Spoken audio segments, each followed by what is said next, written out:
தமிழராட்சி பார்த்துருக்க எல்லாருக்குமே வணக்கம். அதாவது தாவேக்காவினருக்கும் சீமான் தம்பிகளுக்கும் செம சண்டை ஒன்று போயிட்டு இருக்கு. அதுல ஒரு தாவேக்காவினர் என்ன போட்டிருக்காரு அப்படின்னு பார்த்தீங்கன்னா, கொள்கையற்ற சீமான் கொள்கை இருப்பதாக ஏமாற்றி சொந்த பணத்தை இழக்காமல் தம்பிகளிடம் திரள்நிதி வாங்கி கொள்ளையடித்து சொகுசு வாழ்க்கை வாழ்வதை தவிர்த்து சைடு கொள்கை அப்படின்ற மாதிரி அவர் போட்டிருக்காரு. இது எந்த மாதிரியான ஒரு பதிவு அப்படின்றது தெரியல. ஓகே, நீங்க போட்டிருக்கீங்க. அதுக்கு ஒருத்தர் அதை டேக் பண்ணி அப்படிதான்டா பணம் கொடுப்பேன் இப்ப என்னடா அப்படின்னு சொல்லிட்டு 10,000 ரூபாய் போட்டுட்டு இருக்காரு நாம் தமிழர் கட்சியோட திறநிதிக்கு. இது ஒரு பயங்கரமான விஷயமா இருக்கு. அதுல ஒரு வீடியோ நான் ஒன்று ரீசெண்ட் டைம்ஸ்ல பார்த்தேன். அதுல என்ன சொல்லியிருந்தாங்க அப்படின்னு பாத்தீங்கன்னா, 80 கோடி ரூபாய் செலவு பண்ணார் அந்த மாநாட்டுக்கு விஜய் அவர்கள். அந்த 80 கோடி ரூபாய் சீமான் அவர்கள்ட்ட கொடுத்துருந்தாங்கன்னு வச்சுக்கோங்களேன். 4 எலெக்ஷன் சந்திச்சிருப்பாரு, 40 பொதுக்கூட்டம் போட்டிருப்பாரு, 2 மாநாடு போட்டிருப்பாரு, அவ்வளவு வேலைகள் பார்த்திருப்பாரு அப்படின்னே சொல்லலாம். அவ்வளவு போஸ்டர்ஸ் அடிச்சிருப்பாரு. 80 கோடி வேஸ்ட் பண்ணிட்டாரு விஜய் அப்படின்ற மாதிரி ஒருத்தவங்க சொல்லியிருந்தாங்க. அதுதான் சீமான் அவர்கள். நீங்க இவ்வளவு செலவு பண்ணி இவ்வளவு பெருசா பண்ணணும்னு அவசியம் இல்லை. சீமான் அவர்கள் ரொம்ப ஈஸியா அதை செஞ்சுட்டு போயிடுவாரு. ஒரு சின்ன இடத்துல கூட்டம் போடுவாரு, அந்த கூட்டம் அவ்வளவு கூட்டம் வரும், பர்மிஷன் மட்டும் வாங்குவாரு, அவ்வளவுதான். அந்த அளவுக்கு பயங்கரமான ஒரு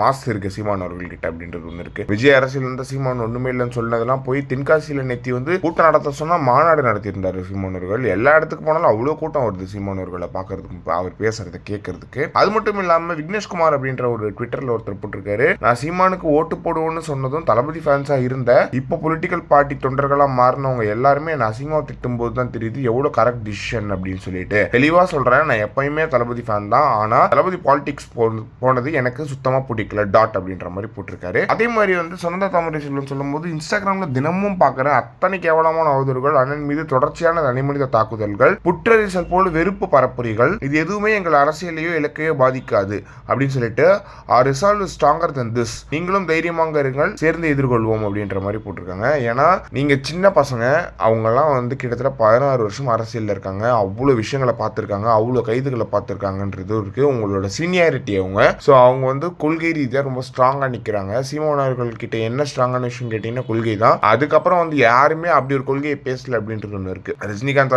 வரல, கமலஹாசன் மாற்றான்னு வந்தாரு, அவரோட கொள்கை இது வரைக்கும் என்னன்னு தெரியல. அதே மாதிரிதான் விஜய் அவர்களுக்கும் கொள்கை என்னன்னு தெரியல, ரொம்ப கன்ஃபியூஷன்ல இருக்காருன்னு நினைக்கிறேன். இது ரெண்டுத்தையும் பார்த்துட்டு எங்களை சீனியாரிட்டியை பதிச்சு நாம் தமிழர் கட்சியினருக்கு மரியாதை பேசணும்னு இருக்கு. இதை பத்தி என்ன நினைக்கிறீங்க அப்படின்ற மறக்காம சொல்லுங்க.